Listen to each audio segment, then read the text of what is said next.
everybody, welcome back to another one of my videos. I'm Freyleyce if you're new here. Today I'm a little bit dressed up for no fucking reason. Obviously, I like to get a little dressed up for videos, but lately I've been going out of my comfort zone so much and trying new styles, new hair shit. I pierced my ears months ago. And I don't know, today we're really going out of my comfort zone. I really love having my hair down and in front, but to showcase this new earring that I got, I did a braid above here because actually the hair kept going inside my earlobe. Yeah, but I didn't want to take the earring off because it hurts like shit. So yeah, I'm out of my comfort zone today, but today we're going to be talking about books as always, so I'll be back in my comfort zone in no time. In today's video, I'm going to be talking about all of my 5-star reads so far in 2022, and I think there's like 12. I'm really picky with 5-star ratings, okay? There's not too many, but I'm going to go a little in depth about each book. Yeah, I really plan to have a full video at the end of the year, like my favorites of 2022. But I saw Michaes from Oh Hey It's Michaes do this video and I was like, oh, I really love this idea. Because obviously I love talking about the books that I've loved so far, about why I gave them 5-star ratings, and then when Jess from Peace Love Books did this, I was like, okay, fuck, we're gonna do this. So I love both of their channels. I'll be linking those down in the description because those are also 2 really fun videos. Go check those out. So let's get into these 12 books that I rated 5 stars. We're gonna go in the order that I read them in, so starting off at the beginning of the year. On the 9th of January, I read Swan Song by C. Lamari. I can't even count how many times I've talked about this book on my channel. It is such a beautiful story, and I'll probably never ever forget this book. So this is a pretty dark romance. It follows Nico and Ophelia, and Ophelia is child trafficked, and Nico ends up saving her, and for most of this book, Nico really looks like the bad guy. But then you see the other side of him that really cares deeply for Ophelia, and even though they have this like father-daughter dynamic to the public, they're completely not related, by the way. He adopted her to keep her safe, and there is a bit of an age gap between them. So when Ophelia is a little bit older, she starts learning more. She starts recognizing her feelings for him, and I want to say it's so sweet, but it's not because it's dark romance, so it's fucked up and it's twisted and it's so good. As I'm sure you can see, this one includes the Guardian wardrobe. It's pretty steamy and it's pretty spicy. There is daddy kink in this and it's so fucking hot. And there's a huge plot twist at the end that obviously I'm not gonna say, but if I haven't already convinced you to read these other videos mentioning it, I think you should. I obviously rated this one 5 stars.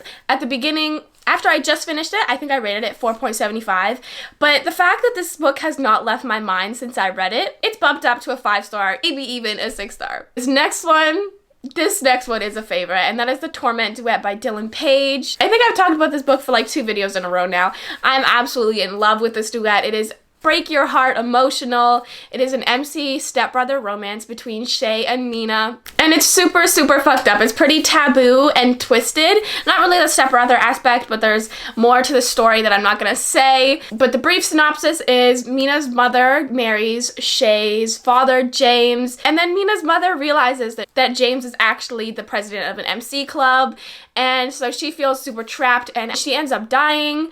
And so Mina is left with Shay and James. And Shay's always been super protective. Like as soon as they first met when she was like 6, he's protecting her. He's getting mad at his friends when they like talk to her. And yeah, it does continue on when she's a bit older, but I don't believe she's of like lawful age. I actually don't really know. I didn't really care about that aspect of it. This is a love triangle and it's super twisted and it's really emotional. Shay is such a beautifully flawed character and really fucked up, and I literally bawled my eyes out at the ending. And I remember when I first read it, I was really stuck between like, is this 3 stars or is this 6 stars, you know, because it broke my heart, but it was so beautifully and lyrically written that I couldn't help but love it. So this one, yeah, it is a 5-star rating. So those were my only 2 5 stars from January.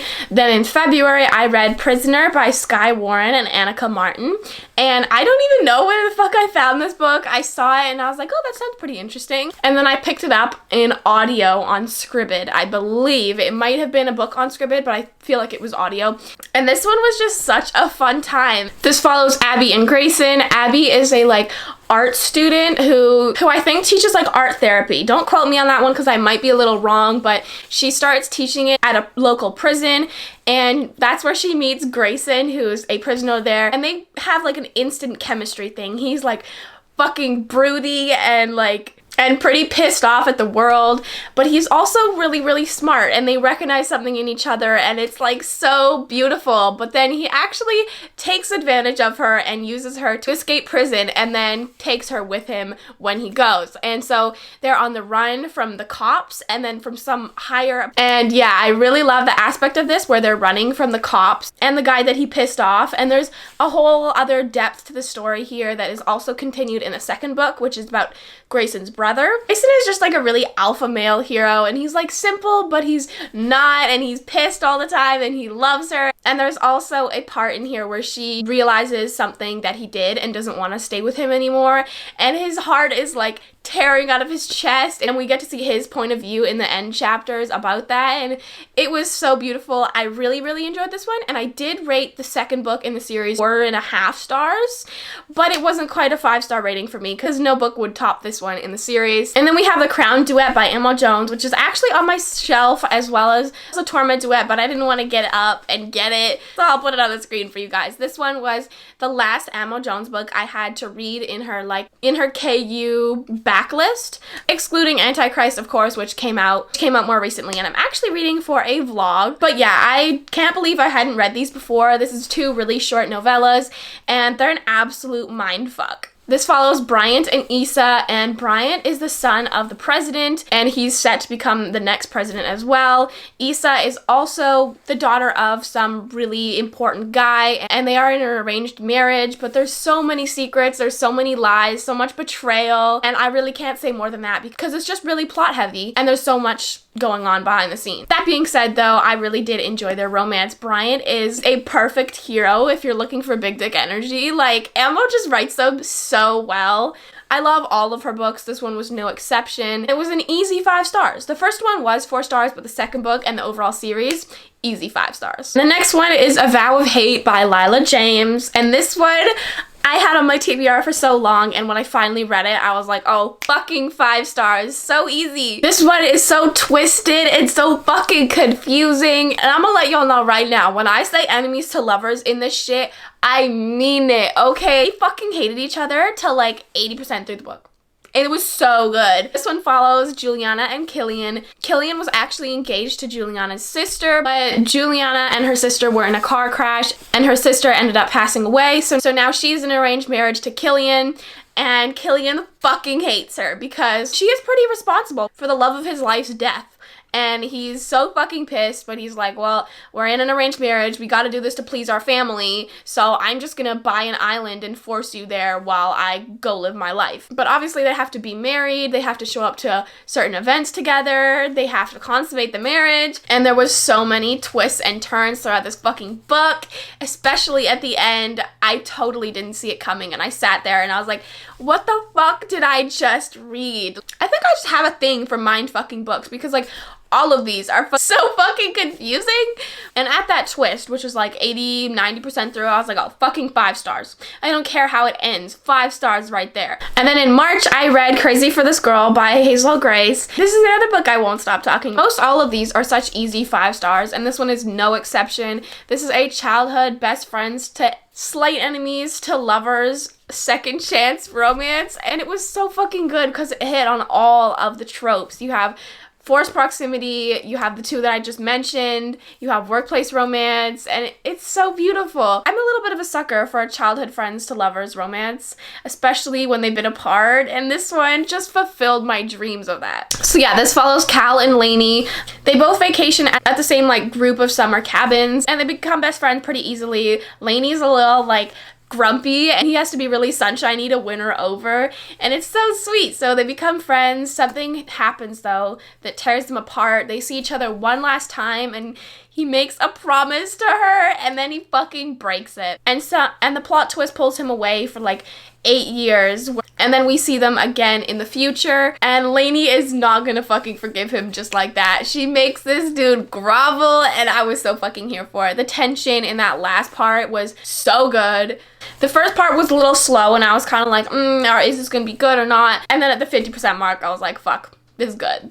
So yeah, easy 5-star rating right there. And then the next few, I actually read all in the month of April. So I'm going to be talking about them because this is kind of a recommendation video. This is my 5-star reads that I would recommend. Be sure to tune into my wrap up at the end of the month when I give y'all what I thought of each book, because these ones are going to be in there. I've gotten like 6 5-star reads just this month, so I'm really fucking pumped to do my wrap up. But Diabolic by Penn Cassidy was the first 5-star read of this month. So this one is Reverse Harem, which honestly I haven't read a reverse harem since I reread Lilac by BB Reed in February or January, I think. Reverse harems I do enjoy, mainly the smut scenes, but they can be really cheesy. This one was not. I felt like this one was really written well, and it felt like natural. Like, that's not the right word for that, but it felt like that, you know? So this follows our heroine and her 4 guys. I'm not gonna tell you who they are because we don't know who they are until like 40% in, because we're getting introduced to so many characters, and I was trying to guess like who's she gonna fuck. But I didn't know because there's so many characters that I was like, oh, she kind of seems into him, but she kind of seems into him, you know? But obviously in a reverse harem, you get a little bit of every trope in each guy, and our heroine in this as well is a little like the psycho guy in a reverse harem, because you know there's always like the nice guy, the funny guy, the grouch, and then the psycho one. Usually the funny one and the psycho one are the same though. She is actually the psycho one too, so I was fucking here for it. I love a psycho heroine. Like, girl, fucking kill them, cut their dicks. I really love reading that. This heroine is no exception. I loved her 4 guys as well. She is an adopted daughter of a big mafia guy, and he's kind of passing away, so she's trying to be the next leader, but somebody else is as well. So there's a little bit of plot there, and I love this one so much. It is in a series. It was a pretty quick read. It is in a series, and I'm so excited for the next one because I think that'll be 5 stars too. The next one is Escape the Light by A.R. Thomas. This one is a UK romance, and I haven't read a UK romance in forever. I haven't read UK English writing in forever, and I love this one so much. So this one follows Callan and Zara. Zara is a world famous model, but then her best friend gets involved in some deep shit with Callan, who is a UK mobster, and she kind of has to help bail him out, but there's some undeniable chemistry between her and Callan, and even though they both definitely have trust issues, and they're like, we can't really do this, like we both don't have time for this or the emotional connection to do it, they just can't deny each other. And it's pretty push and pull, and I loved it. It felt super realistic and yet fictional and beautiful. And there's a part when they separate close to the end, and it just hurt me so much. But it is a happily ever after, and they do get back together, and they are so sweet. This book will probably be in my mind for so long. I was screaming throughout this entire book, and I knew it had to be 5 stars. And then we have Falcons Prey by C. Lamari. Also cannot stop talking about this one. This is a bodyguard romance, enemies to lovers, pretty steamy. I'm obsessed with it. So this follows Ember and Ren.